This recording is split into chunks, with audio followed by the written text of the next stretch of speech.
사랑하는 성도 여러분, 오늘 우리는 삶의 여정 속에서 마주하는 미완성의 순간들, 불완전한 우리 자신의 모습, 그리고 우리가 원치 않는 상황들을 어떻게 마주하고 있는지에 대해 깊이 생각해보는 시간을 갖고자 합니다. 본격적인 이야기에 앞서 잠시 여러분의 도움이 필요합니다. 만일 오늘 이 말씀이 여러분의 마음에 울림을 준다면 좋아요와 구독을 눌러 하나님의 은혜가 더 많은 이들에게 흘러갈 수 있도록 도와주시길 바랍니다. 이 작은 나눔의 실천 위에 여러분의 삶 가운데 하나님의 크신 평안과 축복이 함께하기를 간절히 기도합니다. 우리는 종종 마음속으로 상상의 대화를 펼치곤 합니다. 이미 우리를 기억조차 하지 않는 사람들에게 안가품하는 장면을 떠올리고 지나간 일들을 곱씹으며 괴로워합니다. 이러한 생각의 과정이 우리를 올가매는 생각의 감옥이 되어서는 안 됩니다. 만약 우리가 이런 상상의 논쟁에 쏟는 에너지를 하나님을 향한 열정으로 바꿀 수 있다면 우리의 삶은 얼마나 더 풍성해질까요? 때로는 우리가 원치 않는 감옥에 갇히기도 합니다. 하지만 어떤 감옥은 외부의 힘에 의해 갇히는 것이 아니라 우리 스스로의 생각으로 만들어 들어가는 것입니다. 우리는 이 생각의 감옥에서 벗어나는 법을 배워야 합니다. 오늘 우리가 함께 나눌 사도행전의 이야기는 바로 이러한 상황에 대한 깊은 통찰을 줍니다. 발에는 착고가 채워지고 등은 매질로 인해 피투성이가 된 채 칠흑 같은 어둠이 내린 감옥에 갇혀 있을 때 기쁨을 이야기하는 것은 결코 쉽지 않은 일입니다. 아마도 지금 우리가 겪는 고난은 사도 바울과 실라가 겪었던 고통의 크기에는 미치지 못할 것입니다. 바로 그렇기 때문에 이야기는 우리에게 더욱 큰 힘과 위로를 줍니다. 예수 그리스도께서 이 땅을 걸으신 지 불과 수십 년, 복음의 최전선에 섰던 사도들이 겪었던 그 압박감은 상상조차 하기 어렵습니다. 만약 그들이 그 극한의 상황 속에서 찬양할 수 있었다면 그들의 이야기는 오늘을 살아가는 우리에게 살아있는 본보기가 될 수 있습니다. 이 과정을 헤쳐나가기 위해 우리에게 필요한 세 가지가 있습니다. 그 첫 번째는 바로 믿음의 동반자입니다. 여러분의 삶에도 그런 파트너가 필요합니다. 나의 불완전함과 미완성의 모습을 있는 그대로 받아주고 하나님의 은혜 안에서 잠시 멈춰 쉴 수 있도록 격려해주며 동시에 하나님께서 나를 부르신 그 자리까지 나아갈 수 있도록 본을 보이며 이끌어주는 믿음의 동역자 말입니다. 하나님께서는 그분의 목적에 따라 사람을 선택하십니다. 바로 당신을 선택하신 것에도 분명한 목적이 있습니다. 그리고 그 길을 혼자 걷게 하지 않으시고 때로는 함께할 동역자를 붙여주십니다. 성경은 그날 밤 자정 무렵의 상황을 기록합니다. 사도행전 16장 25절입니다. 한밤중에 바울과 실라가 기도하고 하나님을 찬송함에 죄수들이 듣더라. 어쩌면 바울은 노래를 잘 부르는 사람이 아니었을지도 모릅니다.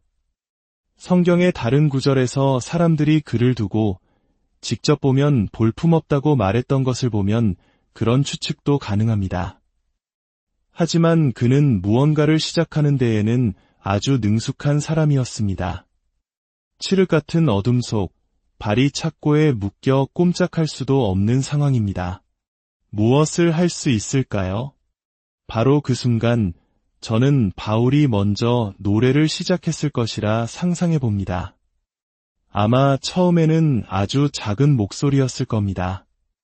주의 팔에 안 기어 참된 평화 없겠네 찬송가 가사와는 달리 그의 마음속에는 평화가 없었을지도 모릅니다. 하지만 예배자 여러분, 이것이 바로 삶의 원리입니다. 때로는 당신의 영혼이 노래를 따라잡을 때까지, 마음이 찬양의 가사를 믿게 될 때까지 우리는 먼저 찬양을 시작해야 합니다. 바울의 작은 노랫소리에 옆에 있던 실라가 깨어났을 겁니다. 그리고 화음을 더하기 시작합니다. 주의 팔에 안 기어 세상 근심 걱정을 모두 벗어버리리. 실라의 목소리가 더해지자 바울의 목소리는 더욱 커졌을 겁니다. 두 사람의 찬양은 어두운 감옥을 가득 채우기 시작했습니다. 성경은 그들이 찬송들을 불렀다고 기록합니다. 복수형입니다. 그들은 한 곡에서 멈추지 않았습니다. 아마 바울은 평안했던 시절에 외워두었던 수많은 찬송을 떠올렸을 겁니다. 하나님께서는 그가 한밤중 감옥에서 부르게 될 노래들을 이미 오래전에 그의 마음에 심어두셨던 것입니다. 예수로 나의 구주 삼고 성령과 피로써 거듭났네. 기억하십시오.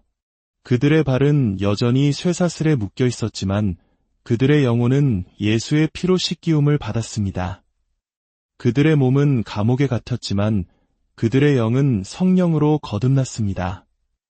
여러분, 지금 당신의 상황이 어둡고 고통스러울지라도 당신은 성령으로 태어난 하나님의 자녀임을 기억하십시오. 인생의 이 한 챕터가 고통스럽다고 해서 당신의 이야기가 끝난 것은 아닙니다. 두 사람의 목소리는 하나가 되어 더욱 힘차게 울려 퍼졌습니다. 이것이 나의 간증이요. 이것이 나의 찬송일세. 나 사는 동안 끊임없이 구주를 찬송하리로다. 바로 그 순간이었습니다. 그들이 기도하며 찬양할 때 갑자기 땅이 흔들리기 시작했습니다. 찬양이 감옥의 기초를 뒤흔든 것입니다. 옥문이 열리고 모든 사람의 매인 것이 다 벗어졌습니다.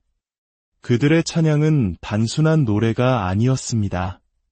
그것은 선포였습니다. 이 몸이 소망무엔가 우리 주 예수뿐일세.